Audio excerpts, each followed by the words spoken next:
এরকম পুরা দেশের 18 কোটি মানুষকে নিয়ন্ত্রণ করা যে আইন শৃঙ্খলাতে কত ধরনের কষ্ট, এটা আপনাকে দিয়ে আপনারা কিন্তু প্রমাণ করেন।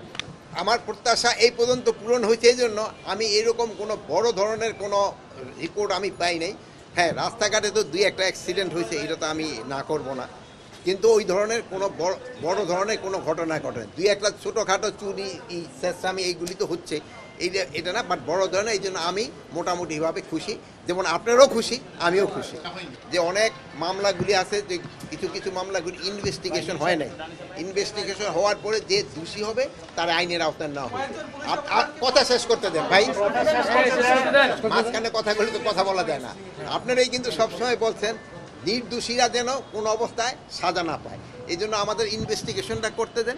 যদি ইনভেস্টিগেশন করার পর যেই দোষী হোক না কেন, কাউরে আইনের বাইরে থাকা হবে না, তারা আমরা অবশ্যই, এটা তো আপনারই আমাকে রিকোয়েস্ট করছেন, আপনারই বলেন নাই ভাই, হাসতেছেন তো, বলেন, আপনারই বলছেন, আপনার কথাই তো আমি রাখতেছি যে তারা ওইভাবে প্রমাণিত না হলে তারা আমি কেন একটা নির্দোষ লোকের কেন তো আমি সাজা দিব, কিন্তু সব ক্ষেত্রে একটা নির্দোষ লোকের আমি কেন সাজা দিব? একটা আরে ভাই শেষ করতে দেন, একটা দোষী দিয়ে হবে তারা আমরা শাস্তি দিব। এখন এদের ক্ষেত্রে একটা কিশোরগঞ্জে এদের ক্ষেত্রে ধরেন একটা উপদেষ্টাদের একটা 3 জনের একটা কমিটি হয়েছে, ওনাদের একটা রিকমেন্ডেশন দিছে, ওই রিকমেন্ডেশনটা পাওয়ার পরে ওনাদের যদি দোষী হয় ওনাদের ব্যবস্থা নেওয়া হবে, যদি দোষী না হয় ওনাদের আবার যার যার জায়গায় ফেরত হবে।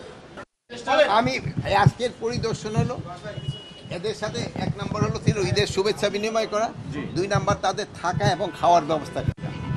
আমি খাওয়ার এখানে একটুখানি আমার কাছে মনে হলো যে এরা বললো যে দুপুরের যে মেনু রাত্রে একই মেনু, বা 2 ধরনের রেট, এই জন্য আমি তাদের বলছি একটা ইনভেস্টিগেশন করলে একই রেট হয়। আর আমি আরেকটা বলে গেছি, একজন এসআইডে পুরো পার্টিকুলার ডিউটিতে রাখবে, যিনি এদের খাবারটা তদারকি করবে।